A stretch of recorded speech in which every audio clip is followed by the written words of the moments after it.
Hello students, welcome you on Gayatri PG College Sanchor. Today your topic name is relations between business economics and managerial economics and other subjects as for micro, mathematics, accounts, research, operations, managerial economics, statistics and managerial economics and public economics. Hello students, आज मैं आपको प्रबंधकीय अर्थशास्त्र अथवा व्यावसायिक अर्थशास्त्र का अन्य विषयों से या शास्त्रों से क्या संबंध है, इसके बारे में चर्चा करूंगा। जैसा कि कल मैंने आपको बतलाया था कि प्रबंधकीय अर्थशास्त्र का प्रबंध से क्या संबंध है, इसका व्यष्टि अर्थशास्त्र से कैसा संबंध है। तो व्यष्टि अर्थशास्त्र के अंतर्गत तथा प्रबंध अर्थशास्त्र के अंतर्गत मैंने आपको बतलाया कि प्रबंध अर्थशास्त्र में यह निर्णय लेने की भूमिका में महत्वपूर्ण योगदान निभाता है तथा व्यष्टि अर्थशास्त्र के अंतर्गत मूल्य तथा मात्रा निर्धारण, लाभ का सिद्धांत, मांग का पूर्वानुमान, उत्पादन, बाजार, मांग की उपयोगिता, तटस्थता, विभिन्न प्रकार के प्रबंधकीय अर्थशास्त्र में इन सब का समायोजन किया जाता है और इस प्रकार से व्यावसायिक अथवा प्रबंधकीय अर्थशास्त्र का व्यष्टि माइक्रो इकोनॉमिक्स से उनका संबंध है। आज मैं आपको इसका अन्य विषयों से जो संबंध है उसके बारे में चर्चा करेंगे। Relation between micro economics and managerial economics, व्यावसायिक या प्रबंधकीय अर्थशास्त्र एवं समष्टि अर्थशास्त्र में संबंध। समष्टि अर्थशास्त्र का प्रयोग फर्म पर बाह्य परिस्थितियों के पड़ने वाले प्रभावों का विश्लेषण, अध्ययन एवं समायोजन करने में उपयोगी सिद्ध होता है। समष्टि अर्थशास्त्र में निम्न घटकों का प्रबंधकीय अर्थशास्त्र में व्यापक प्रयोग किया जाता है। व्यष्टि अर्थशास्त्र का एक अभिन्न अंग माना जाता है। चूंकि प्रबंधकीय अर्थशास्त्र समष्टि अर्थशास्त्र का ज्ञान प्रबंधकीय अर्थशास्त्र पर बाह्य परिस्थितियों के पड़ने वाले प्रभावों का विश्लेषण करना तथा उनका व्यवहारिक समायोजन करने में अति आवश्यक माना जाता है। समष्टि अर्थशास्त्र के घटकों व्यापार चक्र, मौद्रिक नीति, आर्थिक नीतियाँ, राष्ट्रीय आय, कुल रोजगार, उपभोग एवं विनियोग आदि का फर्म के भावी नियोजन एवं नीति निर्धारण में व्यापक संबंध है। प्रबंधकीय अर्थशास्त्र का सार्वजनिक वित्त से संबंध। वर्तमान युग में सरकार फर्म के क्रियाकलापों को बहुत अधिक प्रभावित करती है और यह हस्तक्षेप दिन प्रतिदिन बढ़ता ही जा रहा है। सरकारी हस्तक्षेप का फर्म पर प्रतिकूल असर नहीं पड़े, इसके लिए प्रबंधकीय अर्थशास्त्र में सार्वजनिक वित्त के सिद्धांत का प्रयोग किया जाता है। आधुनिक युग में राज्य के आर्थिक क्षेत्र में बढ़ते हुए हस्तक्षेप के कारण बहुत सारी व्यावसायिक फर्में अछूती नहीं होती। सरकार की बहुत सारी आर्थिक नीतियां हैं जो व्यापारिक एवं औद्योगिक नीतियां, मजदूरी नीति, मूल्य नीति, विभिन्न प्रकार की नीतियों के माध्यम से फर्म के कार्यकलापों को प्रभावित करती हैं। प्रबंधकीय अर्थशास्त्र व्यवसाय के नीति निर्धारण और भावी नियोजन में सार्वजनिक अर्थशास्त्र की उपेक्षा नहीं कर सकता। यही कारण है कि व्यवसायिक अथवा प्रबंधकीय अर्थशास्त्र का सार्वजनिक वित्त से गहरा संबंध है। प्रबंधकीय अर्थशास्त्र एवं गणित, relation between mathematics and managerial economics. प्रबंधकीय अर्थशास्त्र में आर्थिक सिद्धांतों के विश्लेषण एवं व्यवहारिक प्रयोग के लिए गणितीय उपकरणों का प्रयोग किया जाता है। गणित का प्रयोग बहुत उपयोगी सिद्ध हुआ है। प्रबंध अर्थशास्त्र में निर्णयों व नियोजन में अधिक सही जानकारी के लिए निरंतर संक्रियानुसंधान का बढ़ता हुआ महत्व गणित के प्रयोग का परिचायक माना जाता है। गणित के सिद्धांतों की सहायता से प्रबंधकीय अर्थशास्त्र आर्थिक संबंधों को अधिक शुद्धता से माप सकते हैं एवं पूर्वानुमान अधिक शुद्ध हो सकते हैं। नियोजन सत्यता के अधिक निकट होता है तथा निर्णय लेने की सही संभावना बढ़ जाती है। मांग पूर्वानुमान, आदा प्रदा विश्लेषण, उत्पादन फलन क्षेत्रों में गणित का प्रयोग बढ़ता चला जाता है। प्रबंधकीय अर्थशास्त्र एवं सांख्यिकी में संबंध। Relation between managerial economics and statics. प्रबंधकीय अर्थशास्त्र में मांग एवं मूल्यों का पूर्वानुमान, अनिश्चितताओं में संभावना की जानकारी आदि के लिए सांख्यिकी विधियों का प्रयोग किया जाता है। संभाव्य का सिद्धांत, थियरी ऑफ प्रोबेबिलिटी, अनिश्चितताओं के वातावरण में तर्कपूर्ण निर्णय में सहायक सिद्ध होता है। सांख्यिकी तरीकों से आर्थिक सिद्धांतों की जांच करने तथा फर्म के कार्यों के पारस्परिक संबंधों का माप करने में सहायता मिलती है। सांख्यिकी का संभाव्यता सिद्धांत, law of inertia of lord, महांक जड़ता नियम, इनर्शिया ऑफ लॉर्ज नंबर्स, सहसंबंध, प्रतीपगमन आदि प्रबंधकीय अर्थशास्त्र में बहुत अधिक प्रयोग में लिए जाते हैं। सांख्यिकी के सिद्धांतों की सहायता से प्रबंधकीय अर्थशास्त्र के निर्णय अधिक व्यवहारिक एवं उपयोगी होते हैं। सांख्यिकी विधियों की सहायता से लगाए गए पूर्वानुमान अधिक शुद्ध होते हैं। अतः सांख्यिकी प्रबंधकीय अर्थशास्त्र से घनिष्ठ रूप से संबंधित है। प्रबंधकीय अर्थशास्त्र एवं संक्रिया विज्ञान। Relation between managerial economics and operation research. प्रबंधकीय अर्थशास्त्र में निर्णय लेते समय संक्रिया विज्ञान का खूब उपयोग होता है। आधुनिक प्रबंध में संक्रिया अनुसंधान का महत्व निर्णय प्रक्रिया में निरंतर बढ़ रहा है।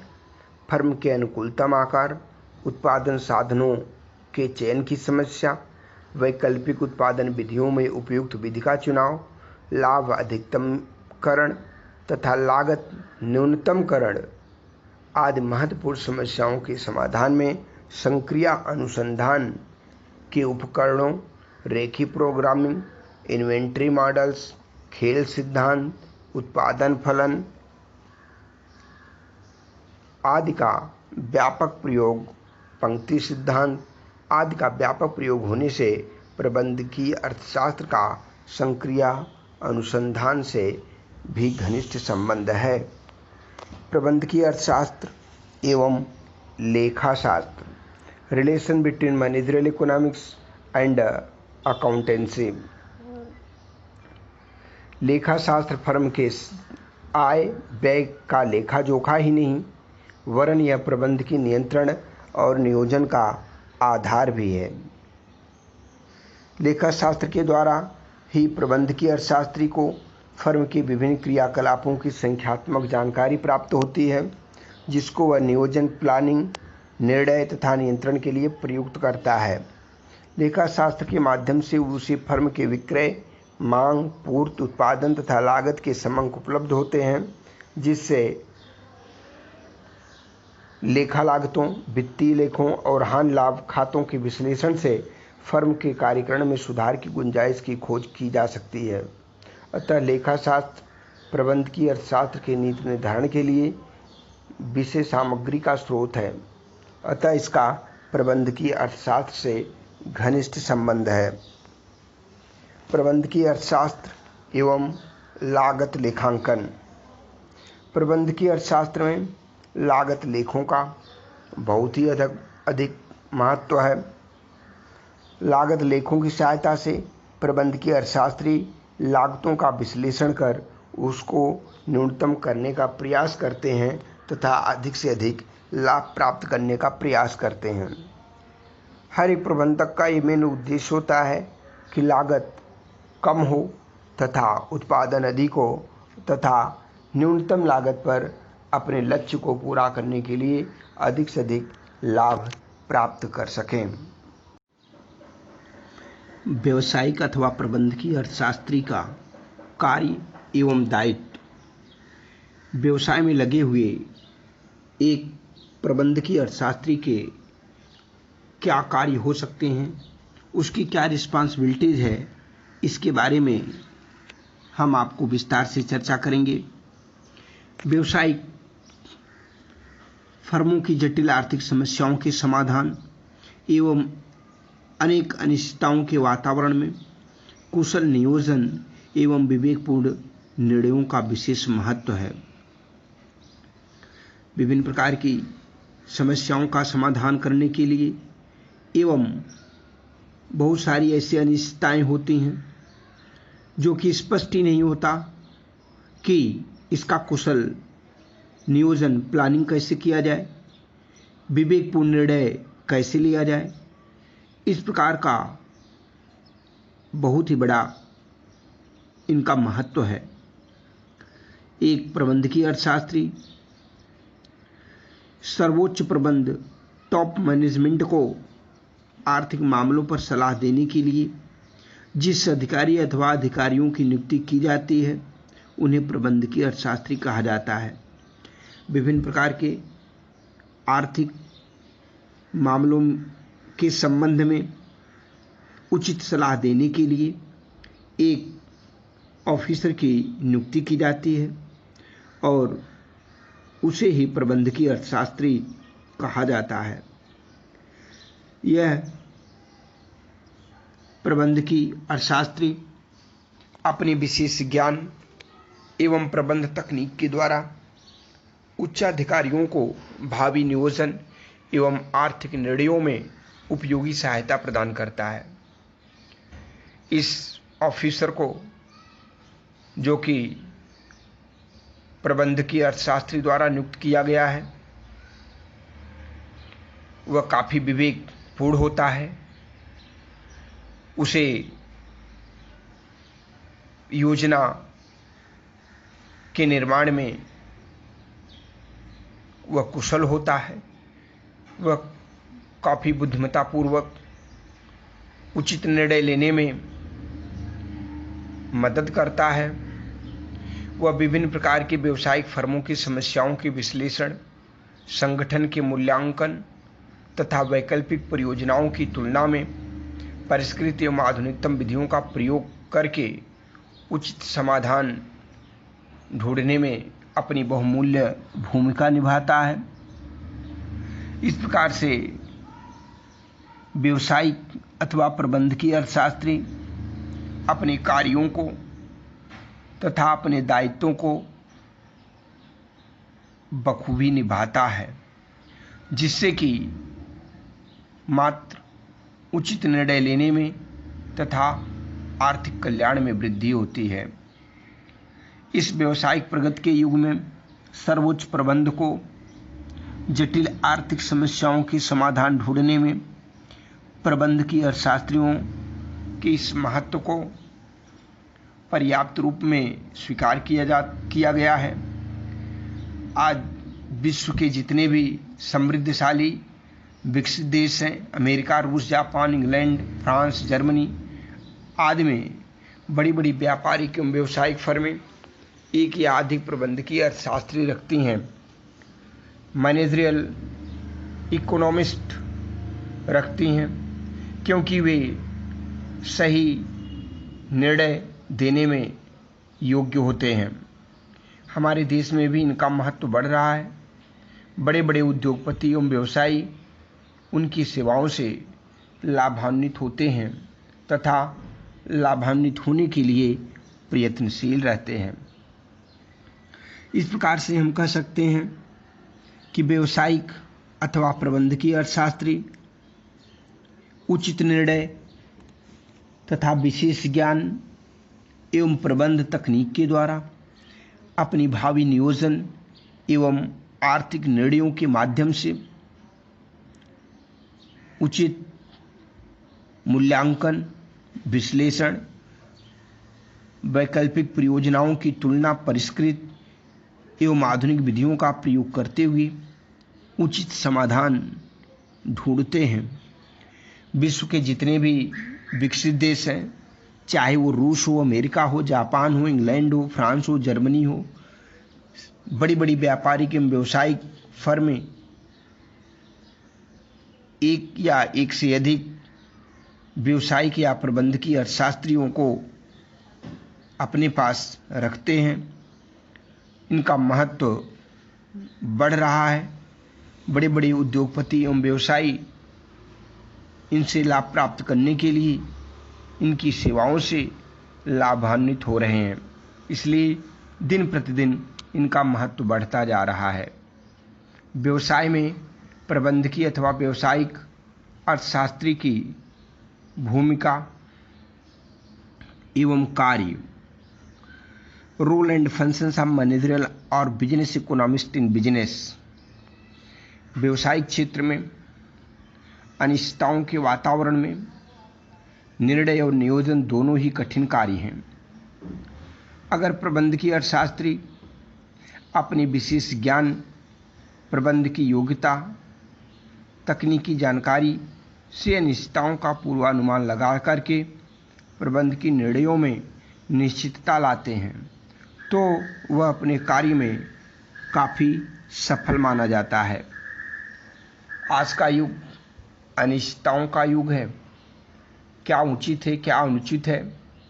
यदि एक अर्थशास्त्री जो कुशल तथा योग्य होने के साथ ही साथ भावी निर्णय लेने में अपनी विशेष ज्ञान के माध्यम से, तकनीकी जानकारी से पूर्वानुमान लगा करके प्रबंध की निर्णयों में निश्चितता लाता है, अर्थात अनिश्चितताओं के वातावरण में निश्चितता की भूमिका निभाता है, तो उसे काफ़ी सफल अर्थशास्त्री माना जाता है।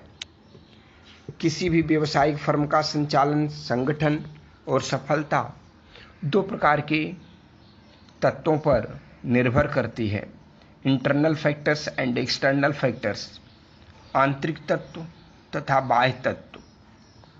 अगर प्रबंधकी अर्थशास्त्री इन दोनों प्रकार के तत्वों का व्यापक विश्लेषण कर उनके प्रभावों को निश्चित रूप से प्रबंध की नया में समायोजित कर सके, तो निश्चित रूप से प्रबंध की निर्णयों में समायोजित कर के न केवल अनिश्चितताओं में कमी आती है, परंतु व्यावसायिक फर्म के सफल संचालन और तीव्र प्रगति का मार्ग भी प्रशस्त होता है। इस परिप्रेक्ष्य में प्रबंधकीय अर्थशास्त्री की प्रबंध की निर्णयों में भूमिका अलग अलग परिस्थितियों में भिन्न भिन्न प्रकार होगी। नंबर 1, आंतरिक तत्वों का विश्लेषण अथवा व्यावसायिक क्रियाओं का विश्लेषण। नंबर 2, बाह्य तत्वों का विश्लेषण। नंबर 3, प्रबंधकीय अथवा व्यावसायिक अर्थशास्त्री के विशिष्ट कार्य। नंबर 4, सामान्य आर्थिक सूचनाएं उपलब्ध करना। इस प्रकार से अपनी कार्य के द्वारा तथा अपनी भूमिका को निभाते हुए एक प्रबंधकीय अर्थशास्त्री अपने प्रबंधक को भावी पूर्वानुमान की अनिश्चितताओं की समस्याओं का समाधान करते हुए निश्चितता लाने का प्रयास करता है तथा उचित लाभ एवं परामर्श देकर के अपने प्रबंधक को या व्यवसायिक क्षेत्र में बड़ी बड़ी फर्मों को, व्यापारिक कंपनियों को सदैव लाभ पहुंचाता है तथा वह एक सफल अर्थशास्त्री माना जाता है। आंतरिक तत्वों का विश्लेषण अथवा व्यावसायिक क्रियाओं का विश्लेषण। आंतरिक तत्वों अथवा व्यावसायिक क्रियाओं से तात्पर्य उन कारकों से है जो किसी फर्म विशेष के अंदर अथवा उस कार्य क्षेत्र के अंतर्गत आते हैं। उन पर फर्म के प्रबंध का पर्याप्त नियंत्रण होता है जैसे व्यापार का विस्तार एवं संकुचन, मूल्य निर्धारण, फर्म में प्रयुक्त उत्पादन विधि, स्थापित क्षमता का प्रयोग करना या न करना, वित्तीय व्यवस्था, पूंजी एवं लाभ प्रबंध आदि फर्म की व्यावसायिक क्रियाओं तथा आंतरिक तत्वों के अंतर्गत आते हैं। इस प्रकार के मामलों में प्रबंधकीय अर्थशास्त्री प्रबंध को निम्न क्षेत्रों में मदद करके अपनी महत्वपूर्ण भूमिका निभा सकता है। आगामी वर्ष में लाभ तथा विक्रय मात्रा का बजट निर्धारण करके, आगामी वर्ष में उत्पादन मात्रा व माल अनुसूचियां और स्कंद नीति निश्चित करते हुए, अगले वर्षों में मूल्य नीति और मजदूरी नीति में क्या क्या परिवर्तन किया जाना चाहिए, आगामी अवधि में फर्म की साख नीति कैसी हो, उसमें क्या क्या परिवर्तन वांछनीय है, अगले वर्ष में व्यापार का विस्तार या संकुचन किया जाए, अगर हाँ तो कितना कितना, आगामी वर्ष में कितनी स्थापित क्षमता का प्रयोग किया जाए और कौन कौन से साधनों को कितना कितना लगाया जाए कि साधनों का आदर्श संयोग हो सके, लागत न्यूनतम करने के लिए क्या कदम उठाने चाहिए, आगामी वर्ष के तिमाही, छमाही आदि में कितना कितना रोकड़ शेष उपलब्ध होगा और कमी की पूर्ति कैसे की जाएगी तथा अधिक का विनियोग कैसे करना चाहिए आदि का सुझाव देता है।